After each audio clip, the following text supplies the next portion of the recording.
अभ्यास 114। उपसभापति महोदया, मैं आपके प्रति आभारी हूँ कि आपने मुझे इस विषय पर बोलने का अवसर दिया।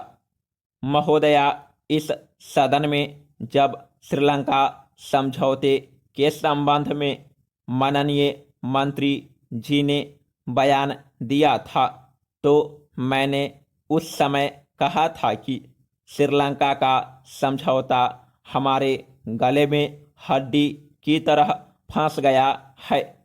इस पर मंत्री महोदय ने कहा था कि आपको गले में हड्डी दिखाई देती है, लेकिन मुझे तो नहीं दिखती है।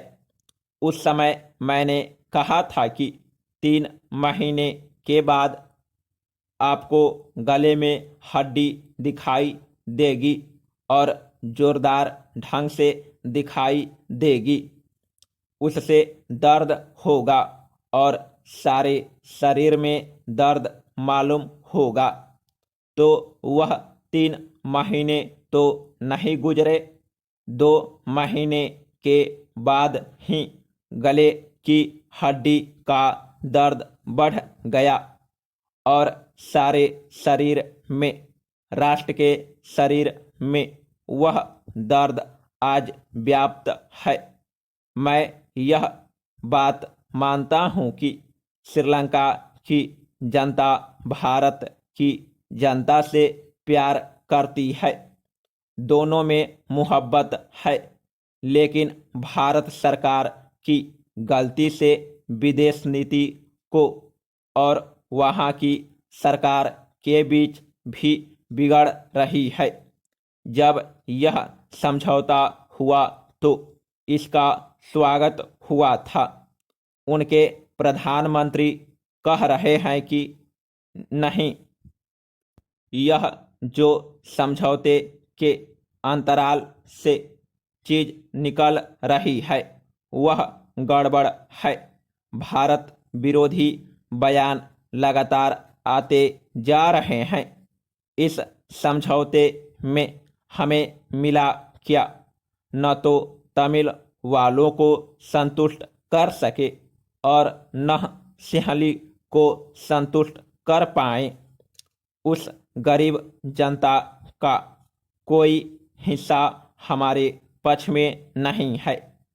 ऐसी भारी गलती तो मैं समझता हूँ कि एक बार और हुई थी, लेकिन इससे हल्की गलती थी जिस समय तिब्बत पर भारत ने चीन की स्वेरेंटी मानी थी।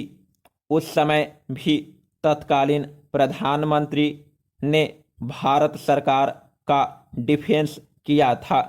तिब्बत पर चीन की प्रभुसत्ता मानना उचित नहीं है, यह कहा था, लेकिन आगे चलकर उसका नतीजा यह निकला कि हमको कई हजार एकड़ जमीन गंवानी पड़ी। आज भी चीन हमारी धरती पर बैठा हुआ है और हमेशा आंखें दिखाता रहता है, पंजे चलाता रहता है कि कभी किसी भूमि के हिस्से पर और कभी किसी हिस्से पर पंजा मारता रहता है। आज श्रीलंका की स्थिति जो है वैसी स्थिति कभी खराब नहीं हुई थी। भारत का वहाँ जाना गलत था, लेकिन अब ऐसा फंस गया कि उसको बाहर निकलने में भारी कठिनाई हो रही है। इनको तत्काल निकालना चाहिए। मेरा कहना है कि एक दिन की देरी किए बिना वहाँ से बाहर आना चाहिए। यह काम उनके सुपुर्द करना चाहिए।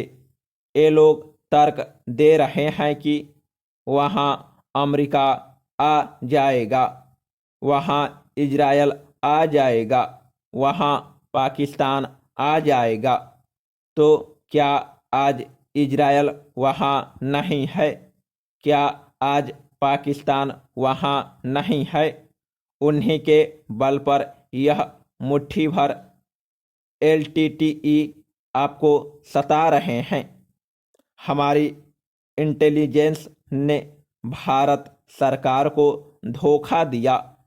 इंटेलिजेंस में हमारे ऐसे लोग हैं जिनको कहा कि 48 घंटे के अंदर हम कब्जा कर लेंगे और वहाँ जैसा चाहेंगे वैसा